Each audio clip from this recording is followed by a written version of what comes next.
Hello guys, welcome to CloudScoop channel. So now we'll see how to configure a Kubernetes cluster in DigitalOcean environment, a cloud platform. So there are different options available other than Kubernetes in DigitalOcean. So we are going to see, just look right now for Kubernetes. So why you should use Kubernetes in DigitalOcean environment is because it's a managed one. It simplifies a lot of work for us. It simplifies different tasks like monitoring, cluster scheduling, cluster upgrade, etc. So let's select the Kubernetes version as you can see on the screen. I'm selecting the latest one, 1.19.6.0, and choose any data center, whatever you want. So I choose Bangalore. So there are different cluster capacity we can choose, as you can see on the right side, where we specify different number of nodes. So I can specify 2, 3, 1, and we can scale it whenever we want. So right now I'm just using 2 as a number of nodes, and I would say machine type. I'm using the basic nodes. There are different options like premium Intel. So right now I don't go with those ones. So I'm using the basic ones, and I'm just going with 2 core CPU, and 2.5 GB of RAM. So that should be sufficient for our understanding. So it gives us monthly rate, which is around $40 per month for this 2 node cluster. So we just keep it as it is. We can add tag.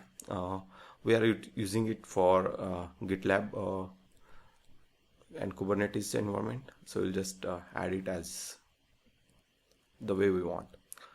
You can specify the cluster name. For me, I'm specifying it as a K8s GitLab CI. So, and you have to select a project, which is nothing but a cloud project, which is the one which we create whenever we log into this DigitalOcean cloud. So as you can see on the right top, there are different projects. So cloud is the one which we are using, and just create a cluster. As you can see, there are different tasks which are in progress right now. So create Kubernetes cluster, that is what we are doing right now. You can see there are different ones like install management tools, download the config, perform any upgrade, etc. That configurations are available. So we'll just click on get started.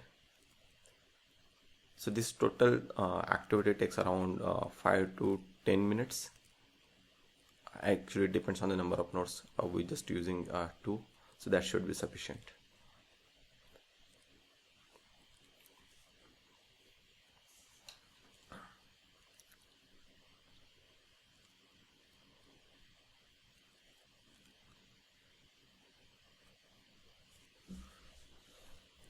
So as I already said, there are different advantages of using managed cluster. You don't have to worry about configurations and all.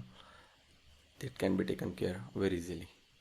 So once we click on get started, you can see there are 2 management tools options available for us. One is kubectl and another is doctl. So we are going to use kubectl. By clicking on that link, it will give us the different options to install that client on our remote server or on our Mac OS or Linux or Windows machine. So just install it.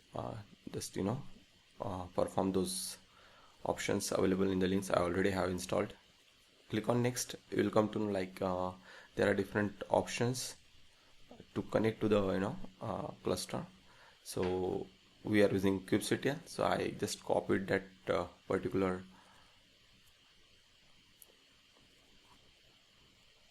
line of code. As you can see, we are just going to down kube directory, and then we are running the kubectl command with particular YAML file.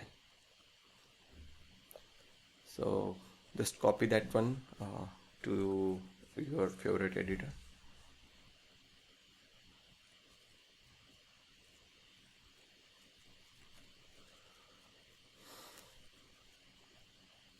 And click continue.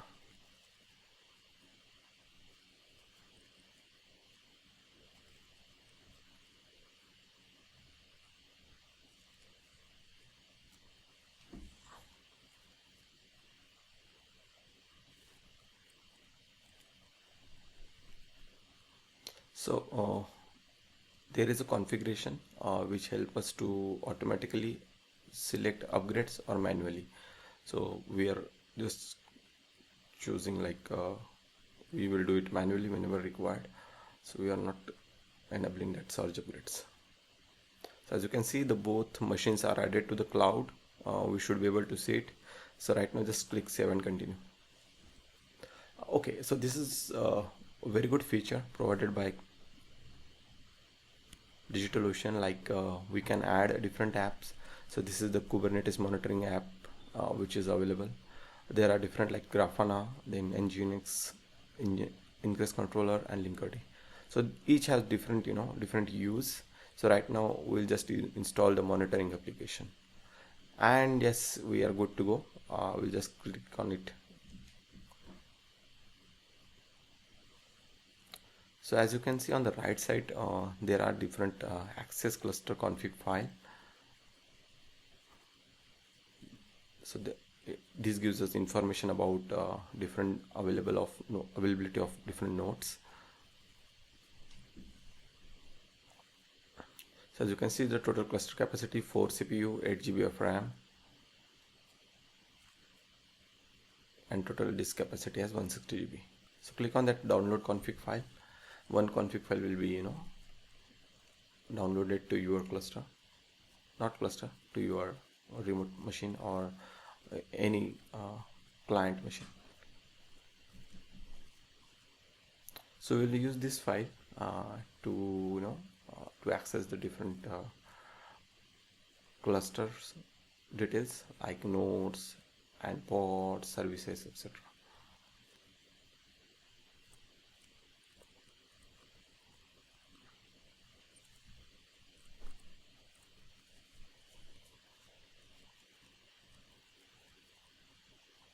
So as you can see, I'm using that file in that kubectl command, kubectl -kubectl-config, the path to that downloaded file, and it will give me the number of nodes, kubectl get nodes.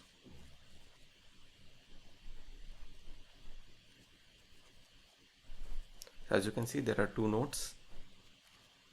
They are right now not ready, but will be ready in some time. So as you can see, one is already ready, second is on the way, and you can see the version also. So that's it for this section, which includes setting up managed Kubernetes cluster on DigitalOcean platform.